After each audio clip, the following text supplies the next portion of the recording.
Hello, I'm Jhumur Chaudhary. Welcome to my channel Edu Skills Hub. Thank you so much for supporting me and my channel so far. Hope all of you are doing well. Stay healthy and happy. Keep on smiling. If you are new to my channel, so please do subscribe my channel and press the notification bell as well. So let's get started.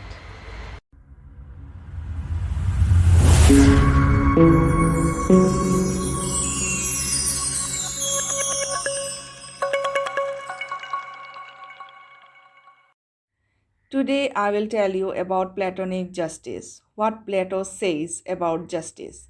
The word justice means the fair treatment of people. Platonic theory on justice was not at all satisfied with the political conditions prevailing in Athens during his days. The democracy turned into tyranny. It had earned a name for wrong decisions and mismanagement. The selfishness on the part of the rulers divided Athenian society into the rich and the poor on the one hand and the oppressed and the oppressors on the other. Under these circumstances, Plato gave extraordinary importance to his own conception of justice, which is a paradox because he thought that justice could remove the socio-political ills of his beloved Athens. It is to be noted here the theory of justice is the subject matter of Plato's The Republic. Platonic ideal state, which was depicted in his The Republic, cannot be understood without understanding his concept of justice. According to him, justice is the basis of ideal state. The existence of ideal state is not possible without justice. While justice is the life, ideal state is the body. Ideal state and justice are inseparable from each other, the two blend in one. According to Plato, there are three classes of persons in the ideal state: man of reason, knowledge, or wisdom, that is the ruling class. Men of this class should have comprehensive knowledge about the state and government. They should possess scientific knowledge necessary to rule the state efficiently. Their only function is to rule the country in the interest of the people as a whole. They are also known as men of reason. Man of spirit of courage, that is defending class. Men of this class should have the ability to face the enemy. They should have courage, should have the sense of danger.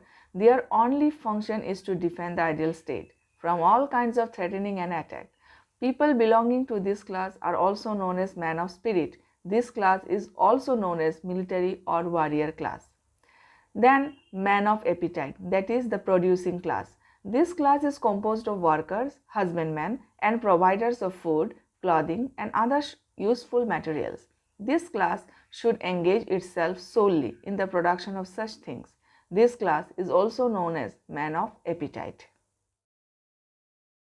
Platonic justice is of two kinds: social justice and individual justice. His social justice is a principle of work that should be strictly followed in the ideal state.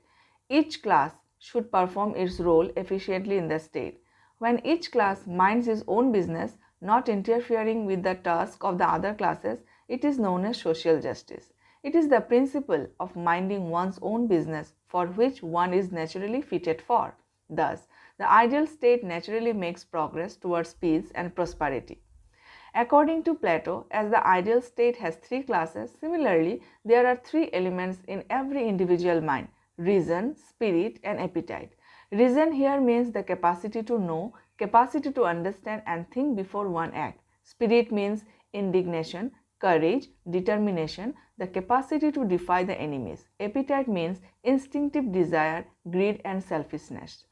Platonic individual justice means when each element of mind performs its own function and does not interfere with the works of other elements, it is known as individual justice. Platonic conception of justice may sound very noble, as it is based on self-sacrifice and self-abnegation in the interest of the society. Still, it is not free from defects. Plato, by his justice, tried to establish peace and harmony in the ideal state, but he had failed in this respect. It is certain monopoly of political power in the hands of one class is bound to bring dissension among other two classes. Platonic individual justice cannot be practiced if any element not interferes with the working of other elements. How to check it? Plato is quite silent in this question. Plato's classification of human mind is neither complete nor scientific. Besides the other elements of human mind such as fear, pride, feeling of pleasure and pain, etc., Plato does not remember all these elements. In his theory of justice, Plato only considers the good side of functional specialization but neglects its evils. Plato does not allow anybody to live with wholeness of his mind. He condemns every man to live on the basis of 1/3 of his total self. His conception of justice naturally leads us to his philosophy of communism of property and wives, which ignores human instinct. It is quite impossible to have common wives and property.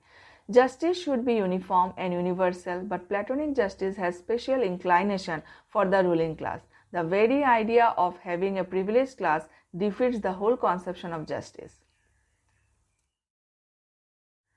In spite of all these defects, it cannot be denied that Plato touched the very basis of evil in the state. If Platonic justice is properly understood, it means devotion to duty and love for the country. If it is understood in this sense, it can solve many of our present-day problems. It may be said without any hesitation that Platonic justice is based on the idea of social and collective good. More videos are on the line. Take a very good care of yourself. Thank you. Take care. Bye-bye.